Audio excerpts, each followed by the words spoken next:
Friends, मैं शिवनी जैन आपका स्वागत करता हूं आपके अपने यूट्यूब चैनल पर। दोस्तों, आज की वीडियो यहाँ पर जो है जीएसटी में लेटेस्ट ऑर्डर को लेकर है। यहाँ पर ऑनरेबल कोर्ट की तरफ से काफी बड़ा रिलीफ अलाउड एरिया जारी किया गया है।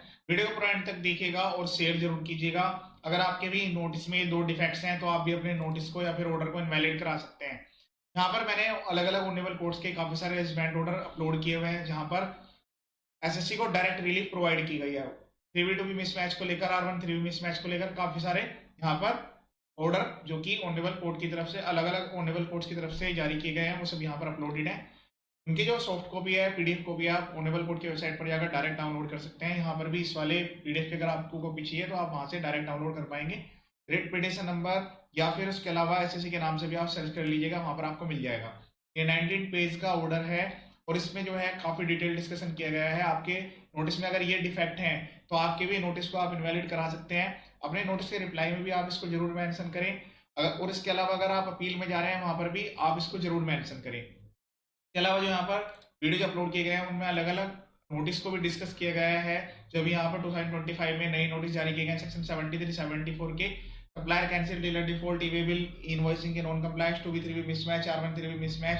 उसके अलावा अलग अलग पॉइंट ऑफ को लेकर जैसे टर्नओवर के, जीएसटी 99C के सभी नोटिस को यहाँ पर डिटेली डिस्कस किया गया है। उन सबके रिप्लाई कैसे आपको बनाना है, कैसे ऑनरेबल कोर्ट के जजमेंट ऑर्डर को मेंशन करना है, उसमें क्या अटैचमेंट्स लगने वाली हैं, प्रोविजन को कैसे मेंशन करना है, क्या सपोर्टिंग लगेगी, सब कुछ वीडियो में बताया गया है। सारी वीडियो यहाँ पर फ्रीली अवेलेबल है। उनके ड्राफ्ट फॉर्मेट्स भी वीडियो के डिस्क्रिप्शन में दिए गए हैं। आप उनको डायरेक्ट डाउनलोड करके मॉडिफाई कर सकते हैं। अगर आप अपील में जाना चाहते हैं तो डायरेक्ट आप अपील में भी जा सकते हैं। अपील के लिए भी डिटेल वीडियो, रेक्टिफिकेशन के भी सारे वीडियो यहाँ पर अवेलेबल है। इस वीडियो को शेयर जरूर कीजिएगा। यहाँ पर ये वीडियो शॉर्ट में रहने वाला है क्योंकि मैं आपको यहाँ पर जो मेन पॉइंट्स हैं वो मैं बताऊंगा कि कौन कौन से पॉइंट्स आपको यहाँ पर मेंशन करने होते हैं।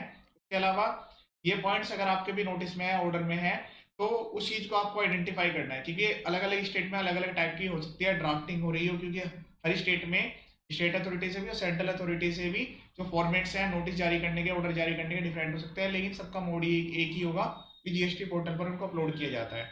काफी सारे केस में क्या हुआ है, डिपार्टमेंट को इस बारे में प्रॉपर नॉलेज नहीं थी प्रोविजंस की, उन्होंने गलत नोटिस भी जारी कर दिए, फिर नोटिस के बेस पर ऑर्डर भी जारी कर दिए, वो सारे के सारे इनवैलिड है। तो यहाँ पर इस केस में जो है यहाँ पर पेटिशनर है उनको यहाँ पर summary of so cause notice issue किया जाता है पर्टिकुलर डेट में इन जीएसटी डीआरसी 01। ठीक है, नोट करते रहिएगा। In the side summary of so cause notice it was mention that the show cause notice was attached. उनको कहा जाता है कि सो कॉज नोटिस फर्दर अटैच किया गया है। along with the said summary of so called notice there was an attachment to the determination of tax। इसके बाद इन्होंने जो है टैक्स का डिटर्मिनेशन कर दिया कि जो अटैचमेंट है वो टैक्स डिटर्मिनेशन की है। Petitioner did not reply to the show cause notice.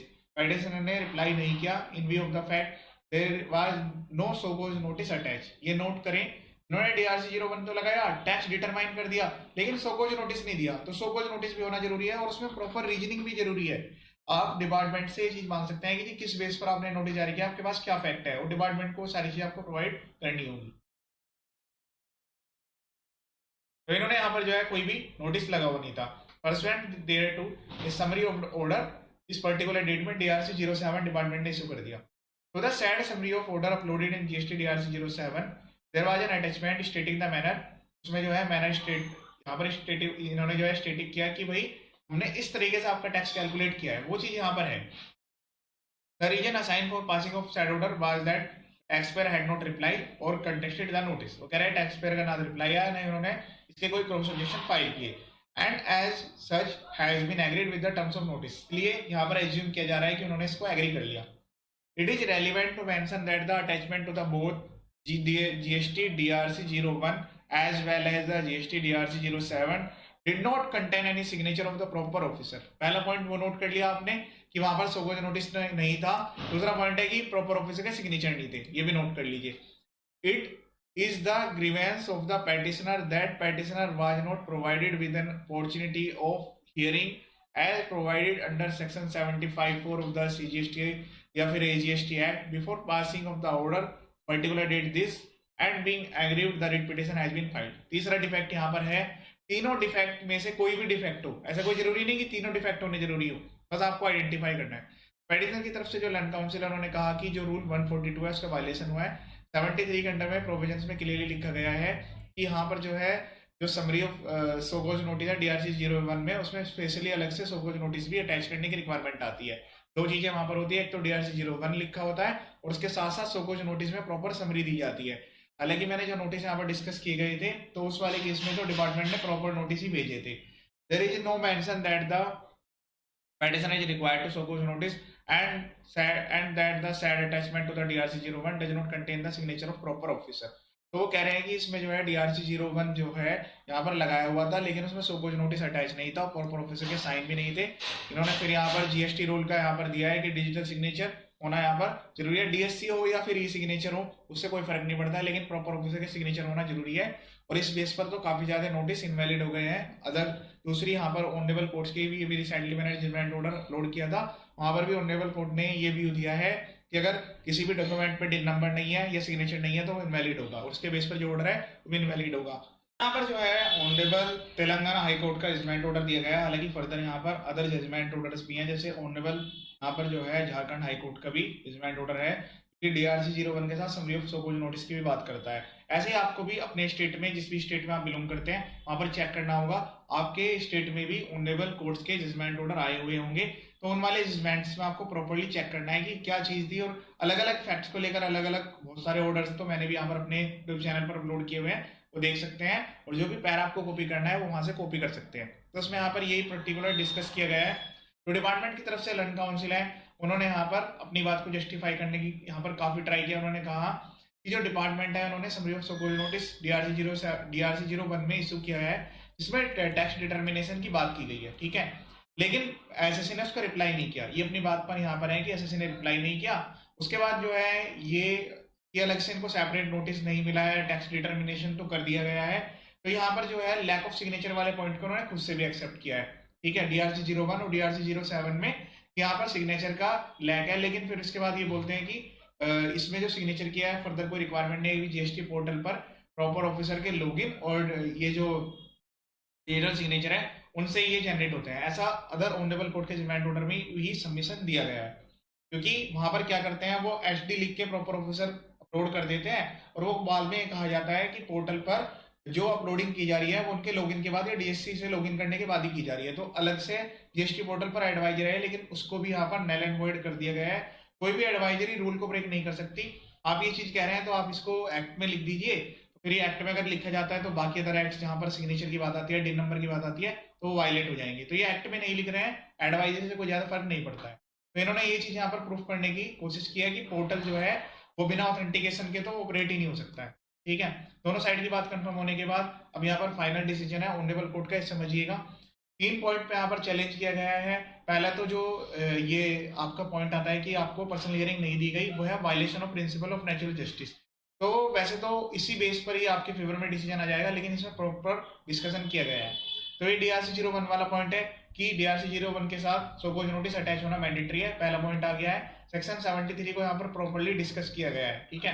73 के प्रोविजंस सेक्शन 1, 2 के बाद 10, 9 में क्या क्या लिखा गया है। तो यहाँ पर मैंडेटरी रिक्वायरमेंट है सेक्शन की, उसके साथ रूल 142 1 की क्लोज ए एंड बी में भी ये चीज स्पेशली कोट यहाँ पर की गई है, ठीक है, कि जो भी नोटिस जारी होंगे प्रॉपरली पहले एसएससी को बताया जाएगा कि इसको नोटिस क्यों भेजा जा रहा है। कारण बताओ नोटिस को देना यहाँ पर डिपार्टमेंट का यहाँ पर लायबिलिटी है और एसएससी का राइट भी है कि उसको क्रॉस ऑब्जेक्ट यहाँ पर करे, ठीक है।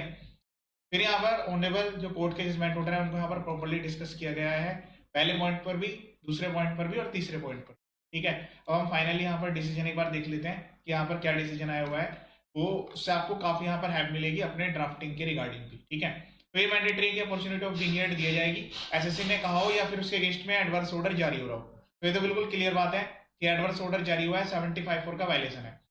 It is also seen that than reply to the submitted in form GST DRC-06 that there is an option given for personal hearing. Personal hearing का अपने यहाँ पर ऑप्शन दिया हुआ है, लेकिन वहां पर जो है बाय डिफॉल्ट यस होना चाहिए, लेकिन वहां पर जो है काफी केस में NA लिखा होता है, नो लिखा होता है, ठीक है। अगर वहां पर यस है तब तो यह है कि भाई एसएससी ने जो है अपॉर्चुनिटी अवेल नहीं करी, और यहाँ पर एक्चुअल अपॉर्चुनिटी होना चाहिए। ऐसा नहीं है कि बस फेक तरीके से आपने यस लिख दिया और वहां पर डेट टाइम वेन्यू नहीं दिया, तो डेट टाइम वेन्यू होना भी जरूरी है, ठीक है।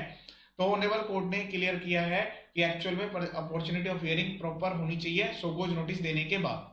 तो यहाँ पर अगर NA लिखा हुआ है तो मतलब कोई अपॉर्चुनिटी नहीं दी गई है, तो यहाँ पर वायलेशन हुआ है सेक्शन 75(4) का, और ये वायलेशन भी है प्रिंसिपल ऑफ नेचुरल जस्टिस का, ठीक है। फिर इसके बाद इन्होंने कहा है कि DRC 01 में सपोज नोटिस भी जाना जरूरी है, तो आपने 73 और रूल 142 का भी वायलेशन यहाँ पर कर दिया है, ठीक है। ये उसमें यहाँ पर प्रोविजंस लिखे गए हैं, प्रॉपर स्टेप है। DRC 01, DRC 02, लास्ट में DRC 07 आता है। आपने DRC 01 भेजा, उसके बाद DRC 07 इशू कर दिया, ठीक है। तो इसका मतलब है आपने एक्चुअल में कोई हियरिंग नहीं दी। अकॉर्डिंगली द इम्पंज ऑर्डर, इसीलिए यहाँ पर जो इम्पंज ऑर्डर है जो कि डिपार्टमेंट ने इशू किया था, उसको directly set aside and post किया गया है। This court also can not be unmindful of the fact that it is on account of certain technicalities and manner in that impunge order was passed। ये बिल्कुल clear बात है। This court inferred where the impunge order has set aside and posed the same। It is also relevant to note that the respondent authority were under the impression that issuance of attachment of determination, जो ये tax authority कह रही है, tax determination लगाया हुआ है, ये गलत है। which was attached to the summary of so-called notice would constitute a valid so-called notice। ये चीज गलत है, ठीक है। ये चीज इन्होंने यहाँ पर भी बता दिया है। इस सर्कमस्टांसेस के साथ न्याय को ध्यान में रखते हुए ऑनरेबल कोर्ट ने ऑर्डर को यहाँ पर सेट असाइड कर दिया, डिपार्टमेंट को लिबर्टी दे दी है। 73 में जो प्रोविजन लिखे गए हैं उसके हिसाब से फर्दर प्रोसीडिंग्स कर सकते हैं according to law. Proper notice जाएगा, उसके बाद यहाँ पर जो है हियरिंग भी होगी, पर्सनल हियरिंग होगी प्रॉपर अथॉरिटी देने के बाद, उसके बाद according to law final decide किया जाएगा। तो लेटेस्ट जजमेंट ऑर्डर के बेस पर आप भी अपने रिप्लाई को प्रॉपर्ली सबमिट करें, आंसर करें, सारे कंप्लायंस को टाइमली कंप्लीट करें, नोटिस का टाइमली जवाब दें। और उसको अगर चैलेंज करना है तो आप इनिशियल स्टेज पर भी चैलेंज कर सकते हैं, क्योंकि एक बार आपके अगर ऑर्डर जारी हो जाता है तो फिर बैंक अटैचमेंट्स के प्रोविजंस भी स्टार्ट हो जाते हैं। अपील में जाएं या फिर अगर रेक्टिफिकेशन में जाना है, टाइम लिमिट के अंदर रेमेडीज अवेल करें। और रिट एप्लीकेशन फाइल करने से पहले आप फर्स्ट अपीलेट अथॉरिटी में अपील करें या रेक्टिफिकेशन करें, वहां पर वो चीज जरूर फाइल करें, ताकि आपको जो है रिट एप्लीकेशन में यहाँ पर आपके फेवर में केस होने के चांस काफी ज्यादा हो जाते हैं, ठीक है। तो ये था लेटेस्ट ऑर्डर। इसके अलावा जो अदर वीडियो है वो भी आप एक बार देख सकते हैं। चैनल पर बस फुल्ली एजुकेशनल है, वीडियो को शेयर जरूर करें ताकि सभी को उसका बेनिफिट मिल जाए।